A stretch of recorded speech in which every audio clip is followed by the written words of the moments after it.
Hi. Mahabharatam ఇతిహాసాలు మనకి రెండు. ఒకటి రామాయణం, రెండోది మహాభారతం.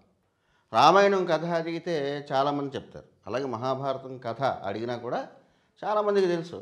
కౌరవులు, పాండవులు, శ్రీకృష్ణుడు, మహాభారత యుద్ధంలో ఎవరు గెలిచారు, ఇదంతా కూడా మహాభారతం కథ కింద వస్తుంది. అలాగే అంతకుముందు ఇంకా కొంచెం ముందుకు వెళ్తే భీష్ముడు, శాంతనుడు, ఈ కథ అంతా కూడా మనకి చాలామందికి తెలుసు.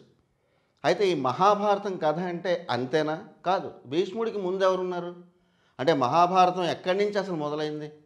మనకి మహాభారతం కథ అక్కడ ఉన్నటువంటి కౌరవులు, పాండవులు, శ్రీకృష్ణుడు, భీష్ముడు, వీళ్ళందరి తాలూకా వంశవృక్షాలు అవన్నీ తెలియాలని అంటే మనం ఎక్కడో చంద్రవంశం నుంచి మొదలుపెట్టి యయాతి కథ నుంచి మొదలుపెట్టుకొని వస్తే తప్ప ఈ మహాభారతం అర్థం కాదు.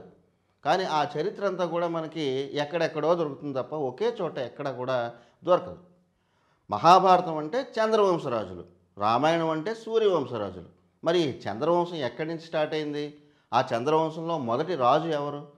అలాగే మహాభారతానికి ముందరికి అంటే ప్రీ మహాభారతానికి వెళితే గనక మనకి చంద్రవంశం రాజుల్లో చంద్రుడు, బుధుడు, అలాగే పురూరవుడి నుంచి యయాతి, వీళ్ళంతా కూడా వస్తారు. గొప్ప గొప్ప రాజులు ఎంతోమంది ఈ మహాభారతానికి అంటే కౌరవులు, పాండవులు, శ్రీకృష్ణుడి కన్నా ముందు చాలామంది గొప్ప గొప్ప చక్రవర్తులు ఉన్నారు.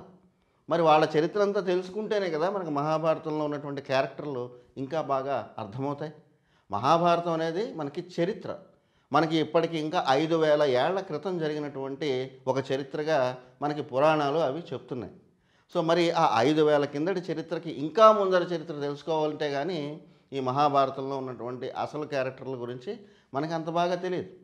అసలు మహాభారతానికి ముందు ఏం జరిగింది, అసలు మహాభారతం తర్వాత యుద్ధం జరిగిపోయింది, శ్రీకృష్ణుడు అవతారం చాలించేశాడు, ఆ తర్వాత యుధిష్ఠిరుడు పరిపాలించాడు, యుధిష్ఠిరుడు తర్వాత మనకి పరీక్షిత్తు, అభిమన్యుడు కుమారుడైన పరీక్షిత్తు పరిపాలించాడు, పరీక్షిత్తు తర్వాత జనమేజయుడు పరిపాలించాడు. ఇదంతా మనకి మహాభారతంలో మనకి తెలుస్తుంది. మరి జనమేజయుడు తర్వాత ఎవరు పరిపాలించారు? ఆ తర్వాత హస్తినాపురం ఏమైంది? హస్తినాపురంతో పాటు శ్రీకృష్ణుడు నిర్మించినటువంటి ద్వారక ఏమైంది? అసలు మధురను ఎందుకు వదిలేశాడు శ్రీకృష్ణుడు? మధురతో పాటు బృందావనంలో శ్రీకృష్ణుడి బాల్యం అంతా గడిచింది. మరి ఆ బృందావనం ఏమైంది?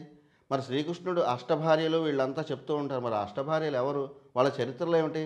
ఇవన్నీ కూడా తెలుసుకుంటే అప్పుడు మహాభారతం అంతా కూడా మనకి క్లియర్గా అర్థమవుతుంది.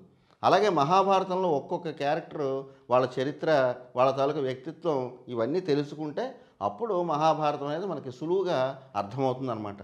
అందుకనే మాకు ఇప్పుడు ఈ ఇండియన్ వేదిక్ స్కూల్లో మనకి మహాభారతం అంటే కేవలం కౌరవులు, పాండవులు, శ్రీకృష్ణుడు వారి మధ్య జరిగినటువంటి యుద్ధం ఇవే కాదు. ప్రీ మహాభారత అంటే కౌరవులు, పాండవుల కన్నా ముందు రాజులు ఎవరున్నారు, చంద్రవంశం నుంచి మొదలెట్టి మళ్ళీ భీష్ముడి వరకు వస్తే మధ్యలో ఉన్నటువంటి గొప్ప గొప్ప చక్రవర్తులు ఎవరు, వాళ్ళ చరిత్రలు ఏమిటి, ఆ తర్వాత అప్పుడు మనకి మహాభారతం కథలోకి, హిస్టరీలోకి మనం వస్తాం. వచ్చిన తర్వాత మళ్ళీ కౌరవులు, పాండవులు వాళ్ళ యుద్ధం అంతా ముగిసిన తర్వాత, శ్రీకృష్ణుడు అవతారం చాలించిన తర్వాత, యుధిష్ఠిరుడు మరణించిన తర్వాత, యుధిష్ఠిరుడు అంటే పాండవులందరూ కూడా స్వర్గారోహణంలో వాళ్ళు తనువులు చాలించిన తర్వాత, పరీక్షిత్తు తర్వాత, జనమేజయుడు తర్వాత ఎవరున్నారు, ఆ తర్వాత హస్తినాపురం ఏమైంది, వాటి అవశేషాలు ఏమైనా దొరికాయా, అక్కడి నుంచి మొదలు పెట్టుకొని మనకి చివరి రాజు వరకు ఎవరు, మహాభారతానికి సంబంధించిన రాజులు ఎవరు, అది పోస్ట్ మహాభారత. ఇలాగా 3 భాగాలుగా విభజించి మనం మహాభారతాన్ని మన ఇండియన్ వేదిక్ స్కూల్లో చెప్పుకున్నాం. క్లాసుల వారీగా సింపుల్గా అందరికీ అర్థమయ్యే విధంగా. ఇదంతా తెలుసుకుంటేనే తప్ప మహాభారతం అవ్వదు.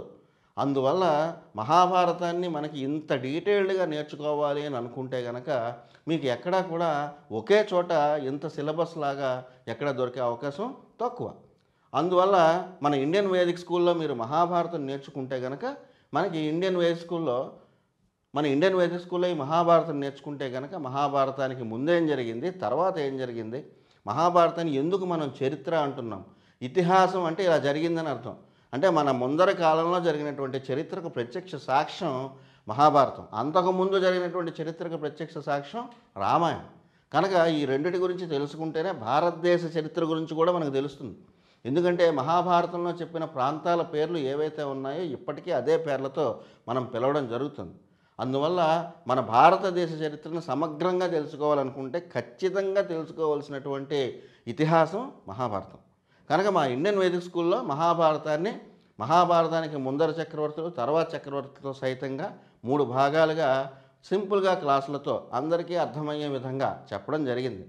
కనుక మీరు ఆ క్లాసులన్నీ కూడా వివరంగా నేర్చుకోవాలని అనుకుంటే ఇండియన్ వేదిక్ స్కూల్ www.indianvedicschool.com అనే మా వెబ్సైట్లోకి వచ్చి మీరు ఎన్రోల్ అయ్యి మహాభారతం నేర్చుకోవచ్చు. అలాగే గూగుల్ ప్లే స్టోర్లోని యాప్ స్టోర్లో ఉన్నటువంటి మా ఇండియన్ వేదిక్ స్కూల్ యాప్ని డౌన్లోడ్ చేసుకొని మహాభారతంతో పాటు ఇండియన్ వేదిక్ స్కూల్లో చాలా కోర్సులు ఉన్నాయి. వాటిలో మీకు నచ్చిన కోర్సులో మీరు జాయిన్ అవ్వచ్చు. Thank you very much.